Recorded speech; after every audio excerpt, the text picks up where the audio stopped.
하나님께서 예비하신 은혜가 저와 여러분들의 심령 가운데에 충만하게 임하시기를 주님의 이름으로 축원합니다. 지난 주일에 우리는 민수기 강해를 시작하면서 먼저 신구약 성경 전체의 흐름에 대해서 먼저 살펴봤고, 그 흐름 가운데서 민수기가 어떤 위치에 있는가 하는 것도 살펴봤죠. 그리고 민수기 1장의 내용을 통해서 하나님께서 이스라엘 백성들을 이제 하나님의 군대로 만들어 가시기 위해서 싸움에 나갈 만한 자의 숫자를 계수하게 하시는 그 내용까지 우리가 지난주에 함께 나눴습니다. 이제 오늘은 민수기 2장의 내용을 살펴보려고 하는데요, 2장의 내용으로 들어가기에 앞서서 지난주일에 함께 나눴던 내용을 다시 한번 좀 되짚어 보면 좋겠습니다. 왜냐하면 성경의 전체적인 흐름과 또 주제를 아는 것이 우리가 말씀을 바르게 이해하는 데 있어서 굉장히 중요한 부분이기 때문에, 여러분들은 물론 지난주에 들었던 내용들을 다 기억하시리라 생각되지만 못 들으셨던 분들도, 지난주에 못 들으셨던 분들도 계실 수 있기 때문에 한 번 더, 그리고 또 복습한다는 의미로 잠깐 좀 정리를 하고 2장 내용으로 들어가겠습니다. 신구약 성경 전체를 흐르고 있는 이 흐름을 5개의 단어로 정리할 수 있다고 말씀을 드렸습니다. 첫째는 창조, 그리고 타락, 구원, 재림, 회복. 이 5개의 단어가 성경 전체에 흐르고 있는 주제, 키워드라고 할 수 있고, 성경을 연결시켜주고 있는 뼈대라고 할 수 있습니다. 먼저 창조죠. 하나님께서 태초에 천지를 창조하셨습니다. 그리고 그때에는 모든 것이 조화롭고 아름다웠습니다. 하나님의 형상대로 지음받은 사람은 에덴 동산에서 하나님의 사랑을 누리고 또 하나님과 교제하고 하나님과 동역하면서 온전한 사랑의 관계, 우리가 흔히 코이노니아라고 부르는 그 아름다운 관계가 잘 이루어지고 있었습니다. 그것이 딱 창세기 1장과 2장까지의 내용이죠. 그런데 창세기 3장으로 넘어오면 주제가 바뀝니다. 타락으로 바뀝니다. 아담과 하와가 하나님같이 될 수 있다, 네가 하나님같이 될 수 있다 라는 그 사탄의 유혹에 빠져서 결국 선악과를 따먹고 말죠. 그래서 죄가 이제 사람을 지배하게 되었고, 죄가 지배하고 있는 사람은 더 이상 거룩하신 하나님 앞에서 사귐의 대상이 될 수 없었어요. 하나님의 사랑을 받고 또 하나님을 사랑할 수 있는 그런 사귐의 대상이 될 수 없었습니다. 오히려 사귐의 대상은커녕 죄로 인하여서 심판을 받아야 할 대상이 되고 만 거죠. 이후로 그래서 사람의 역사는, 인류의 역사는 끊임없이 죄의 역사를 만들어가기 시작합니다. 그래서 창세기 4장에 딱 넘어가면 바로 나오는 것이 가인과 아벨 형제 살인 사건이 등장하는 거죠. 죄가 지배하는 세상의 모습이 창세기 3장 이후에 이제 쭉 펼쳐지게 되는 것입니다. 그렇지만 하나님께서는 그런 죄의 역사를 만들어가는 사람을 포기하지 않으시고 다시 하나님의 형상을 회복하고 하나님의 사귐의 대상이 될 수 있도록 그 죄의 역사 속에 구원의 역사를 함께 시작하셨습니다. 이 구원의 역사의 클라이막스, 주인공이 바로 예수 그리스도이신 거죠. 그래서 예수님 이전까지의 그 성경의 역사는 뭐라고 얘기할 수 있냐면, 예수님이 오시는 길을 준비하는 과정이었다라고 할 수 있어요. 그 길을 따라서 예수님께서 마침내 이 땅에 오셨고 하나님의 구원을 완성시키신 거죠. 그리고 예수님 이후에는 성령께서 이 땅에 오셔서 그 구원의 역사를 계속해서 이루어 가고 계십니다. 그런데 이 성령님의 역사, 지금도 역사하고 계신 그 성령님의 역사는 다른 의미로 어떻게 표현할 수 있냐면, 다시 오실 예수님의 길을 준비하고 계신다라고 할 수 있어요. 그래서 성경에 흐르고 있는 네 번째 주제가 재림입니다. 이 재림과 마지막 5번째 회복의 내용이 어디에 기록되어 있냐? 바로 요한계시록에 기록되어 있어요. 그래서 창세기 3장부터 요한계시록을 제외한 신약 성경 전체, 그 내용이 사실은 하나님의 구원의 역사라고 할 수 있는 것이고, 그러면 요한계시록은 뭐냐? 예수님의 재림과 회복에 대한 내용이 담겨져 있어요. 예수님께서 심판의 주로 다시 오시는 재림이 있다는 것입니다. 근데 그 날은, 그 시는 아무도 알 수 없는 거죠. 언제 오실지는 아무도 몰라요. 그렇지만 반드시 오신다는 거예요. 왜 다시 오시는가? 이 땅에 가득했던 모든 죄와 악을 심판하심으로써 하나님께서 태초에 처음에 창조하셨던 그 본래의 모습을 이제 다시 완전하게 회복시키시기 위해서 다시 재림하신다는 거예요. 그래서 요한계시록 마지막 21장과 22장은 그 완성된 모습, 완전하게 회복된 영광스러운 모습을 보여주시면서 끝이 납니다. 반드시 그렇게 될 거니까 그 소망을 가지고 믿음으로 세상을 이겨내면서 그 날을 준비하고 기다리라 라는 것이 요한계시록의 마지막 메시지인 거죠. 이것이 성경 전체를 이루고 있는 뼈대, 주제라고 할 수가 있습니다. 자, 그런데 우리가 이 강해의 시간을 통해서 좀 더 자세하게 살펴보고자 하는 건 어떤 주제라고 했습니까? 그 가운데서도 구원에 관한 거죠. 하나님의 이 구원의 역사가 그러면 구체적으로 어떻게 시작되었고 또 어떤 흐름 속에서 예수 그리스도에게까지 이어져 갔는지, 그 과정 속에서 어떤 사람들이 쓰임을 받았고 그러면 오늘을 살아가는 우리는 어떻게 해야 되는지, 이런 내용들을 이 강의 시간을 통해서 우리가 함께 살펴보려고 하는 것입니다. 그러면 예수 그리스도를 통해서 이루시려는 그 하나님의 구원의 역사가 구체적으로 시작된 곳은 성경의 어디인가? 창세기 12장 아브라함부터죠. 왜냐하면 아브라함부터 해서 이제 이스라엘이 시작되는 거예요.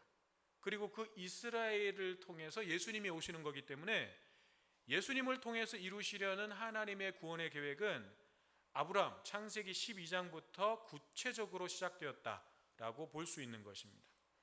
그러면 그 아브라함이 등장하는 창세기 12장부터 지금 우리가 살펴보려고 하는 민수기 요 앞에까지 창세기, 출애굽기, 레위기 요 세 권이죠. 요 세 권 속에서는 어떤 흐름이 이어져 오고 있었는가? 간단하게 정리하면 이런 거예요. 창세기 12장 아브라함부터 창세기가 50장이 끝이거든요. 그 마지막까지 창세기의 내용은 한마디로 얘기하면 하나님께서 이스라엘 백성을 만드시는 내용이다, 그렇게 이야기할 수 있어요. 아브라함을 부르셨죠. 그리고 이삭을 주셨죠. 그리고 야곱으로 이어지게 하셨습니다. 그런데 그때까지는 사실 이게 뭐 어떻게 될 건지 사실 잘 안 보였어요. 그런데 야곱 때에 와서 12명의 아들이 태어나게 하시고 그 12명의 아들로부터 자손들이 태어나게 하셨습니다. 그래서 이 야곱의 후손들을 요셉을 통해서 애굽에다가 딱 넣어두셨죠. 그리고 400년 동안 그 안에서 생육하고 번성하게 하셨습니다. 그것이 창세기의 내용이다. 창세기 12장 아브라함부터 마지막 장까지의 내용이다 라고 할 수 있는 거예요. 그 400년의 시간이 흐르고 나서 뚜껑을 딱 열어보니까 출애굽기인 거죠. 그래서 출애굽기의 내용은 뭐냐? 출애굽기를 열어보니까 애굽에 들어갔던 야곱의 후손들이 이제는 큰 민족을 이루고 있는 거예요. 그런데 그 민족들의 처해 있는 상태가 뭐였냐면 애굽의 노예였죠. 종살이를 하고 있었어요. 그래서 하나님께서는 모세를 통해서 그 백성을 구원해 내시죠. 출애굽시키시죠. 그게 출애굽기의 내용입니다. 자, 그러면 레위기는 뭐냐? 그렇게 구원해 내신 백성을 하나님의 백성답게 성별하시는 게 레위기예요. 너희가 이제 내 백성으로 살아가야 된다. 나는 너희의 하나님이 될 거고 너희는 내 백성으로 이제 살아가야 된다. 그렇게 시내산에서 언약을 체결하셨잖아요. 그래서 이제 너희는 내 백성답게 이렇게 살아야 된다라고 말씀해 주신 내용이 출애굽기의 일부분과 레위기에 담겨져 있는 거예요. 그래서 이 레위기는 한마디로 구원해 내신 하나님의 백성 이스라엘이 정말 하나님의 백성답게 살아갈 수 있는 방법을 가르쳐 주신, 성별하신, 구별하신 내용이 레위기다라고 할 수 있는 거죠. 그러면 이제 그 다음에 나오는 민수기는 어떤 내용이냐? 그렇게 성별하고 구별하신 그 이스라엘 백성들을 이제 뭘로 만들어 가신다? 하나님의 군대로 만들어 가신다. 군대로 만들어 가시려면 조직을 하셔야 되고, 조직만 하시면 되는 게 아니라 그 군대를 강한 군대로 훈련시키셔야 되는 거죠. 그래서 민수기의 배경은 광야예요. 이 광야라고 하는 훈련소에서 이스라엘 백성들을 하나님의 강한 군대로 훈련시키시는 거예요. 왜 그렇게 하시는 거예요? 사명이 있기 때문에. 무슨 사명이에요? 가나안 땅을 정복해야 되는 사명이죠. 그러면 이제 군사 훈련을 시켜야 되겠네요. 막 칼과 창을 들고 막 군사 훈련을 시켜야 되겠네요. 그게 아니죠. 가나안 땅을 정복하는 그 정복 전쟁의 본질은 칼과 창으로 싸우는 싸움이 아니라 본질이 영적 전쟁이에요. 그래서 이스라엘 백성들이 광야에서 훈련해야 되는 훈련의 내용은 뭐냐면 하나님의 주권을 인정하는 훈련이에요. 하나님의 주인 되심을 인정하는 훈련, 그리고 그분을 신뢰하고 그분의 말씀에 순종하는 믿음의 훈련을 이 광야에서 해야 되는 거예요. 그 훈련을 통과해야 약속의 땅 가나안으로 들어갈 수가 있는 것입니다. 이것이 민수기에 담겨져 있는 내용이다라고 할 수가 있는 거죠. 자, 이것이 지난주에 우리가 함께 나눈 내용이었습니다. 이제 오늘 우리가 민수기 2장의 내용을 살펴볼 텐데, 하나님의 군대로 이제 조직된 이스라엘 백성들의 진영을 배치하는 내용이 오늘 2장의 내용이에요. 먼저 우리가 읽지는 않았습니다만 2장 32절에 보면 싸움에 나갈 만한 자로 계수된 총 인원이 60만 3,550명이라고 계수되어 있습니다. 엄청나게 많은 숫자죠. 60만 3,550명. 이게 20세 이상 싸움에 나갈 만한 자의 숫자, 남자 장정들만의 숫자니까 노인들과 여자들과 어린아이들까지 합치면 출애굽한 이 이스라엘 백성들의 숫자가 적게 잡아도 200만 명 이상이 되는 거예요. 엄청난 숫자가 지금 모여 있는 것입니다. 여러분, 아브라함 한 사람으로 시작된 역사였어요. 아브라함은 약속은 받았지만 그 약속의 성취는 못 보고 죽었어요. 그냥 아브라함이 본 건 이삭 하나 보고 죽은 거예요. 그러니 억울할 수도 있죠. 물론 아브라함이 뭐 그런 억울한 감정 가지고 세상 떠나지는 않았겠지만, 그러나 하나님은 아브라함에게 하신 약속을 기억하시고 이렇게 성취시키셨습니다. 하나님은 그 약속을 잊지 않으셨어요. 아브라함의 후손들이 하늘의 별과 같이 땅의 모래와 바다의 모래와 같이 많아지게 될 것이다 라고 하셨던 그 약속을 이루셨어요. 그래서 200만 명 이상의 엄청난 수의 민족으로 불어나 있는 것입니다. 뿐만 아니라 이 수많은 사람들이 광야에서 하루 이틀도 아니고 지금 얼마의 기간을 지금 살고 있냐면 1년하고도 한 달이 넘는 시간을 광야에서 지내고 있어요. 출애굽한 지 1년하고 한 달이 더 지난 시간이 지금 민수기의 시점이거든요. 여러분, 숫자가 적으면 광야에서 그래도 웬만큼 살아갈 수가 있어요. 물을 찾아다니면서, 오아시스가 있으니까. 그래서 유목민들이 그렇게 물 찾아서 풀 찾아서 또 돌아다니면서 살아갈 수가 있는 거죠. 그런데 여러분, 200만 명이 광야에서 1년을 넘게 살아간다? 이건 불가능한 일이에요. 이건 기적이에요. 그러니까 그들이 지금 광야에서 살아있다고 하는 그 사실 자체가 하나님의 은혜의 증거인 거예요. 하나님께서 만나로 먹이시고 때로는 바위에서 물이 나오게 하시는 그런 역사가 없었다면, 그런 하나님의 은혜의 돌보심이 없었다면 이 백성들은 광야에서 이미 굶어 죽거나 목말라 죽었어야 돼요. 그런데 지금 이 백성들이 광야에서 아직 건재해요. 이건 다른 말로 얘기하면 하나님의 은혜가 그들과 함께하고 있다는 증거인 거예요. 그렇기 때문에 이 60만 3,550명이라고 하는 숫자는 단순히 싸울 수 있는 전투력을 갖고 있는 군인의 숫자가 60만 3,550명이다 라는 의미가 아니라, 물론 그런 의미도 있지만 그게 본질이 아니라 하나님께서 아브라함에게 주셨던 약속을 성취하셨다라고 하는 증거이고, 이 광야에서 이스라엘 백성들, 당신의 백성들을 지키시고 먹이시고 보호하신다는 은혜의 증거인 거예요. 그게 이 숫자가 가지고 있는 의미입니다. 자, 그러면 이 200만 명이 넘는 엄청난 숫자의 사람들이 이제 본격적으로 광야를 통과해야 되는데, 여러분 그냥 아무렇지도 않게 중구난방으로 가면 어떻게 되겠습니까? 우왕좌왕 통제도 안 되고 절대로 광야를 안전하게 통과할 수가 없습니다. 그래서 질서를 세울 필요가 있는 거예요. 뿐만 아니라 지금 이스라엘은 뭘로 세워져 가고 있는 과정이에요? 하나님의 군대로 새롭게 편성되어 가고 있는 상황이기 때문에 하나님의 군대라면 반드시 질서가 있어야 되는 거죠. 여러분, 군대가 강력한 힘을 내기 위해서는 반드시 질서가 있어야 됩니다. 지휘관의 명령에 즉각적으로 움직일 수 있는 명령체계, 이 질서가 잡혀야 돼요. 하나님께서 명령하실 때 즉각적으로 반응하고 순종할 수 있는 명령체계, 그 순종, 그 질서가 이스라엘 안에 굳건하게 세워져야 되는 거예요. 또 명령에 따라서, 명령이 떨어졌을 때 명령에 따라서 일사불란하게 움직일 수 있도록 각 부대들이 질서 있게 배치가 되어야 돼요. 그 역할들이 있기 때문에. 예를 들면 우리나라 군대도 철책선 안으로 들어가서 GP의 경계 근무를 쓰는 부대가 있어요. 그건 그 사람들이 해야 되는 역할이고 위치예요. 그런데 그 철책선 바로 밑에 훈련사단들이 있어요. 훈련사단들은 뭐 하는 데냐면 국방부에서 훈련 계획이 나오면 우리 이 군대를 어떻게 좀 더 강력한 전투력을 발휘할 수 있게 할 것인가 라는 것들을 이제 계획을 세우잖아요. 그럼 이게 실제로 되는지를 시험을 해봐야 되잖아요.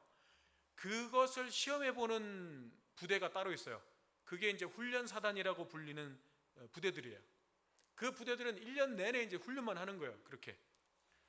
그러면 그런 부대만 있으면 되는 게 아니라 후방에서 지원할 수 있는 비행기를 지원하든지 레이더를 지원하든지 이런 각자의 역할 속에서 거기에 맞는 위치들이 있는 거예요.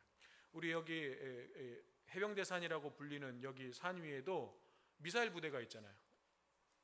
저 녹색 지붕이 모르시는 분들은 모르시는데 저게 미사일 부대예요. 그러니까 저기에서는 서울 상공에 적기가 출현했을 때 저기에서 레이더에서 잡아서 요격시키는 거죠. 높은 건물들 아파트 위에 부대가 있습니다. 서울 안에.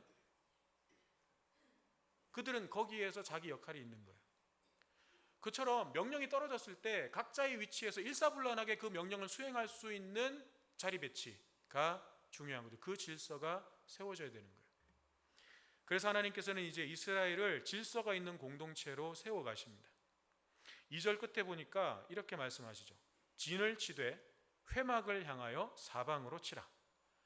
이스라엘 백성들이 각 지파별로 이제 진영을 이루게 하시는데 핵심 포인트가 회막을 향하여 사방으로 치라는 거예요.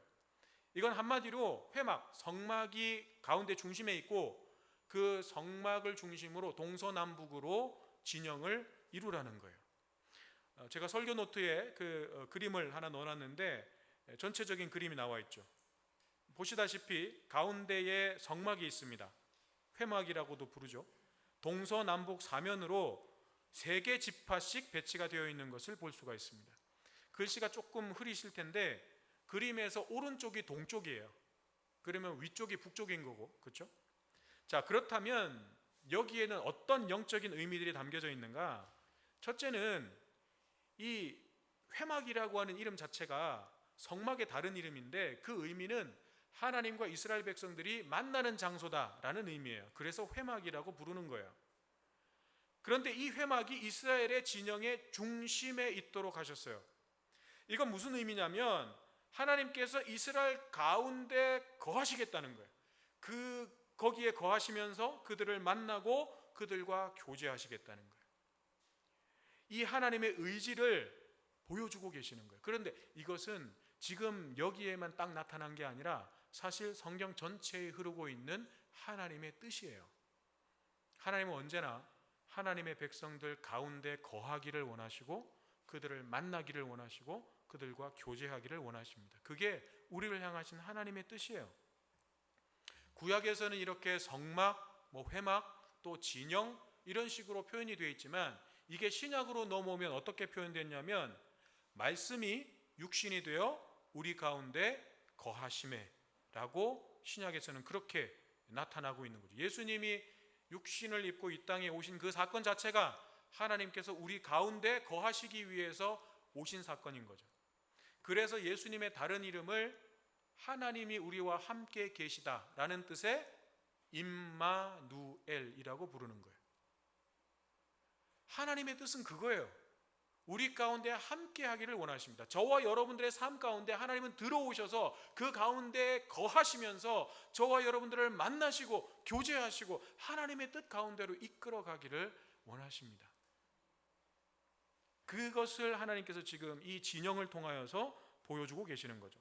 또 회막이 가운데 있다는 것은 이스라엘은 언제나 하나님과 하나님의 말씀을 중심으로 질서를 잡아야 된다는 거예요. 예레미야 17장 9절에 보면 이런 말씀이 있어요. 만물보다 거짓되고 심히 부패한 것이 우리의 마음이라. 이 세상에 가장 부패한 게 있다면 인간의 마음이라는 거예요. 죄로 물든 우리의 마음. 여러분, 지금은 우리가 나 그 정도까지 타락하지 않았는데요, 나 그 정도까지 부패하지 않았는데요 라고 우리가 자신 있게 이야기할 수 있을지 모르지만 우리 안에 있는 죄성은요, 우리를 언제든지 괴물로 바꿔놓을 수 있습니다. 상황과 조건과 환경만 맞으면 우리 안에 얼마든지 부패한 본성이 드러날 수 있게 할 수 있습니다.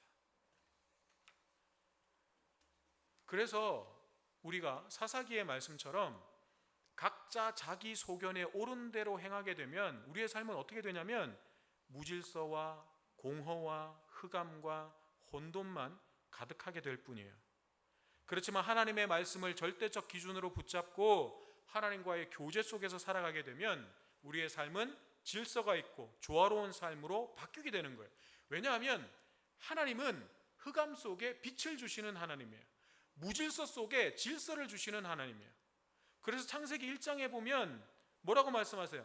땅이 혼돈하고 공허하며 흑암이 깊음 위에 있었다고 말씀하시면서 이어서 하나님께서 빛이 있으라 라고 하시면서 아름다운 우주, 질서 있는 우주가 창조되기 시작합니다. 그렇습니다. 세상의 시류와 풍조와 문화와 가치들이 아무리 좋아 보이고 대단해 보여도 우리의 삶은요, 하나님을 중심으로 모실 때 비로소 안정과 평화를 누리게 되는 거예요.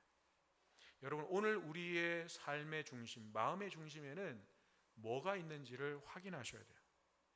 거기에 하나님이 계시는지, 거기에 하나님의 말씀이 있는지 우리는 날마다 확인해야 합니다.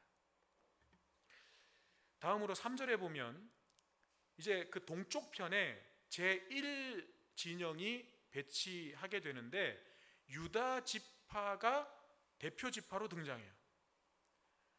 해가 뜨는 동쪽은요, 성경에서도 예수 그리스도를 상징하는 중요한 의미를 가지고 있습니다. 그래서 그림에서도 보시면 가운데 있는 성막에 울타리가 쳐져 있는데 오른쪽 동쪽에 딱 하나 열려 있어요. 그게 문이에요. 성막으로 들어갈 수 있는 유일한 문, 하나님을 만나기 위해서 들어갈 수 있는 유일한 문, 그것이 동쪽에 딱 하나 열려 있습니다. 즉 우리의 유일한 구원자이신 예수 그리스도를 보여주는 거죠.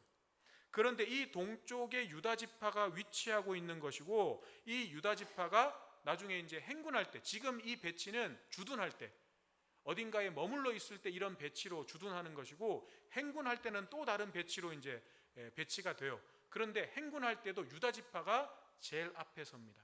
법궤가 제일 앞에 서고 그 뒤에 지파 중에서는 유다 지파가 제일 앞에 서게 돼요. 이건 뭐냐면 유다 지파, 다윗의 자손으로 오실 예수 그리스도를 보여주고 있는 것입니다. 자, 그리고 이제 레위인 같은 경우에는 싸움에 나갈 만한 자의 수에 계수되지가 않았어요. 그리고 각 지파 진영과 세 지파씩 이제 동서남북으로 배치가 되어 있는데 가운데 있는 회막과 그 지파들의 진영 사이 가운데에 아론과 모세도 껴 있고 고핫 자손, 게르손 자손, 이런 무라리 자손, 이런 자손들이 그 사이사이에 껴 있죠. 이것은 무엇을 의미하냐면 이 지파가 바로 레위 지파예요. 제사장 지파로서 하나님과 이스라엘 사이의 중보자 역할을 보여주는 것입니다. 그리고 이것이 궁극적으로는 우리와 하나님 사이의 중보자가 되실 예수 그리스도를 보여주시는 것이고, 더 나아가서는 우리가 세상과 하나님 사이에서 다리가 되고 중보자가 되어야 함을 보여주고 있는 것입니다. 사랑하는 여러분, 오늘 이스라엘의 이 진영 배치를 통해서 보여주시는 이러한 영적인 의미와 교훈들이 저와 여러분들의 삶 속에도 녹아져 들어오게 되기를 소망합니다. 언제 어디서나 우리의 마음의 중심에, 그리고 삶의 중심에 하나님이 계시고 하나님만 바라보면서 믿음의 중심과 질서를 세워가는, 그래서 정말 하나님의 언약 백성들에게 약속된 그 은혜와 복을 누리는 저와 여러분 되시기를 주님의 이름으로 축원합니다.